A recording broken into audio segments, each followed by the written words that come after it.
¿Qué pensarías si te digo que para ver esta imagen que tienes al frente de tus ojos han pasado muchísimas teorías para llegar hasta aquí? Y bueno, nos preguntaremos qué temas veremos hoy. Y los temas principales claramente son la teoría atómica, números cuánticos y la exclusión de Pauli. Pero antes de pensar realmente que el tema es demasiado denso, vamos a empezar desde lo más mínimo, y es ¿qué es un átomo? Los átomos son partículas que por mucho tiempo se pensó que eran lo más pequeño que existía y que no se podían dividir más. Pero en el siglo XX se descubrió que los átomos estaban formados por un núcleo y por partículas más pequeñas que se llamaban electrones, pero dentro del núcleo también habían protones y neutrones. Cabe aclarar que no todos los átomos son iguales, ya que unos tienen más o menos protones y neutrones. Los átomos son realmente lo que compone la materia. En esencia, pues la palabra viene del griego átomos, o sea, indivisible.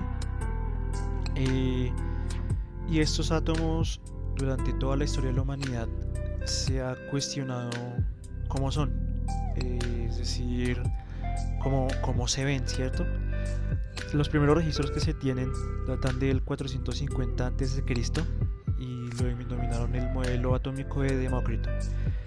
Demócrito pues fue un filósofo griego que creó una teoría que él mismo llamó la teoría atómica del universo. En esta teoría pues él planteaba que los átomos eran todo lo que conformaba el mundo. Entonces el mundo estaba formado por partículas muy pequeñas y que eran indivisibles, por ningún método se podía dividir. Las propiedades de la materia pues se determinaban por cómo se distribuían los átomos alrededor de lo que formaban. Es decir, si yo tengo aquí este láser, pues las propiedades de este láser y que lo diferencian, por ejemplo, de esta calculadora, pues es en esencia el modo en el que se forman, en el que están dispuestos los átomos en ambos objetos. Este modelo pues fue descartado en 1803 por John Dalton, que realizó una serie de postulados atómicos en el que pues sostenía que de hecho estaba toda la materia formada por átomos que eran indivisibles e indestructibles y que estos átomos reaccionaban entre sí, lo que se llamaba como reacciones químicas. Luego le siguió un modelo atómico que se llama el modelo atómico de Lewis, a veces también llamado como Lewis. Este modelo data de 1802 después de Cristo, se llama el modelo del átomo cúbico. En este modelo Lewis básicamente lo que propuso fue que los átomos se distribuían en forma de cubo y en los vértices de cada cubo se encontraban los electrones. Con esto básicamente explicaba y se permitió desarrollar teorías como la teoría de valencias atómicas y de los enlaces químicos. Y ya luego se actualizó por Langmuir en 1919, quien planteó que ese átomo debía siempre cumplir un octeto. Si nosotros vemos los vértices de un cubo, son 8. Entonces este átomo siempre debía tener 8 electrones dentro de su cubo para cumplir la ley del octeto cúbico. Estos estudios pues fueron básicamente lo que permitió que ahora se desarrollara algo llamado diagrama de Lewis. Ya luego de esto, 2 años después, le sigue el modelo atómico de Thomson. En este modelo atómico básicamente se tiene que los átomos eran unas esferas y en estas esferas se incrustaban los electrones como si fuera un pastel, y dentro de ese pastel entran unas uvas y esas uvas pues son electrones. Por eso también se conoce como la teoría del pastel de uvas pasas. Todos estos modelos pues fueron previos al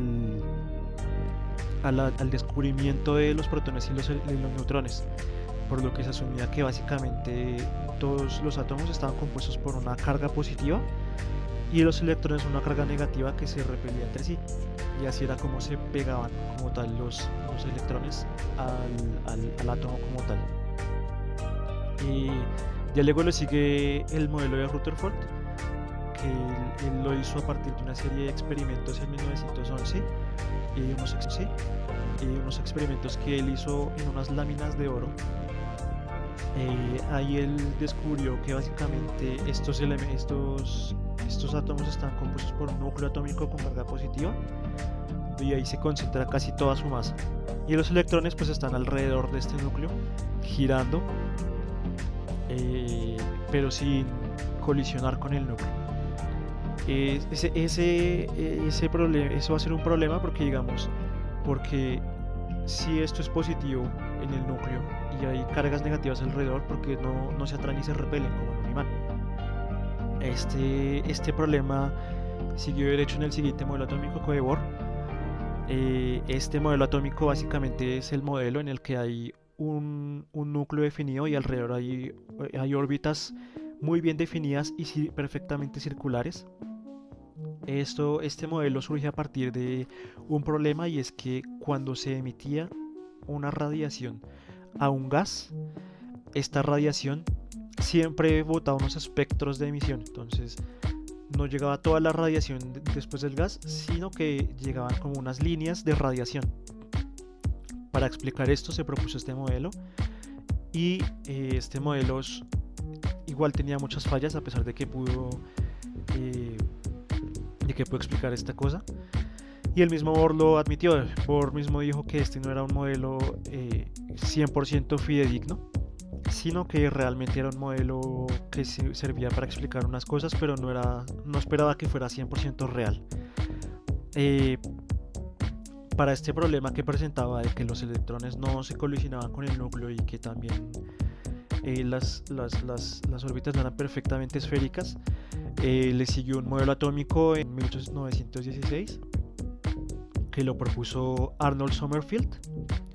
En este básicamente complementaba el modelo de Bohr, y básicamente él asumía efectos relativistas dentro del mismo átomo, porque se descubrió que los electrones se mueven a una fracción de la velocidad de la luz, que era suficiente para que se presentaran efectos relativistas. En este básicamente él maneja orbitales en lugar de órbitas, entonces ya no son círculos perfectamente definidos, sino son elipses, cada uno con su respectiva excentricidad dependiendo del orbital que fuera. Ya después le siguió Schrödinger, porque el modelo de Sommerfeld era muy bueno, pero no concordaba con las observaciones que se tenían en aquel entonces. Entonces Schrödinger, con su función de onda, básicamente la aplicó a estos átomos, y se dio cuenta que los electrones alrededor del núcleo se comportaban más como ondulaciones de materia, es decir, como ondas. Entonces este personaje lo que hizo fue proponer una interpretación probabilística de la función de onda. Se ve como una nube electrónica que está cada vez más densa, y donde está más densa es donde hay más concentración, hay más posibilidad de encontrar al electrón como tal.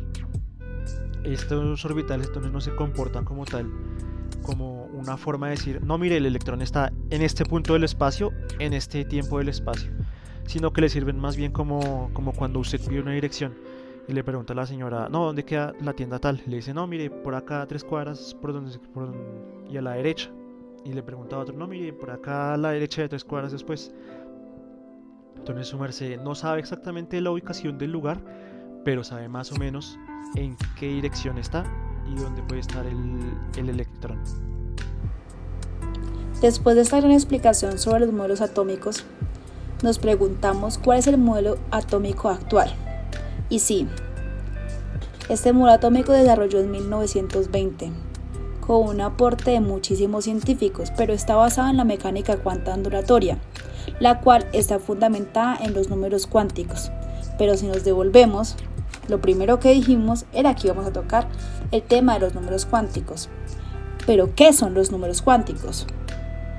Los números cuánticos son valores numéricos que nos indican las características de los electrones en los átomos.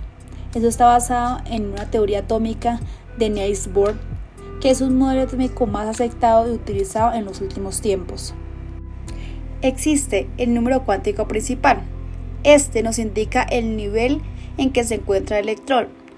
Él toma un valor entero de 1 a 7. El número cuántico secundario designa la forma del orbital y representa la existencia de subniveles de energía dentro de cada nivel. Toma valores según el orbital en que se encuentre.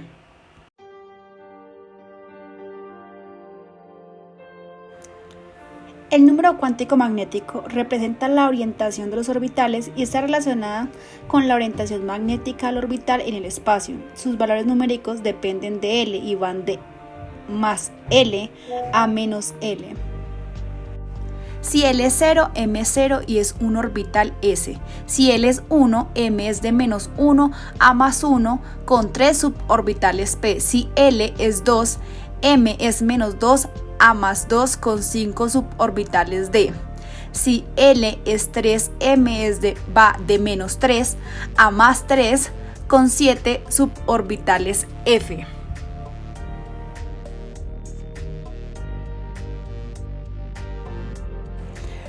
Número cuántico de spin. Se define como el giro del electrón sobre su propio eje, que tiene dos sentidos de dirección, en las manecillas del reloj y en sentido inverso. Este número cuántico solo puede tomar el valor de más 1/2 y menos 1/2.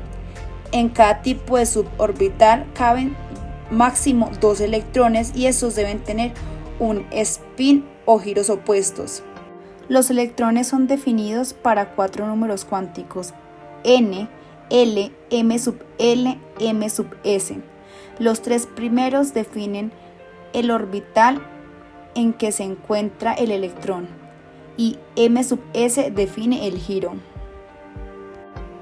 Pero ¿para qué explicar sobre los números cuánticos más allá de la teoría atómica?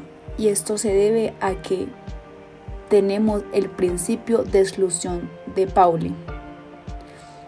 Y este principio dice: en un mismo átomo no pueden existir dos electrones que tengan los mismos números cuánticos. De esta manera podemos afirmar que es un mismo orbital no pueden haber más de 2 electrones y que los mismos deben tener un número de pi distinto. Ahora sí, para que quede mucho más claro, es importante tener un ejemplo como el argón. Entonces, aquí vemos su configuración electrónica. Ya que su número atómico es 18, su configuración electrónica tiene que sumar 18. Por eso llegamos desde el 1s2 hasta el 3p6 y esto representa 18 electrones. El argón tiene como número cuántico principal 3, como número cuántico secundario 1, número cuántico magnético 1 y número cuántico de spin menos 1/2. Eso se puede evidenciar mediante esta configuración electrónica. Aquí es donde nos damos cuenta que estos 3 temas están súper enlazados para poder entender cada uno. Desde la teoría atómica a los números cuánticos y de los números cuánticos a poder entender realmente lo que significa la exclusión de Pauli. 3 temas súper importantes que nos ayudan a entender la química un poco mejor.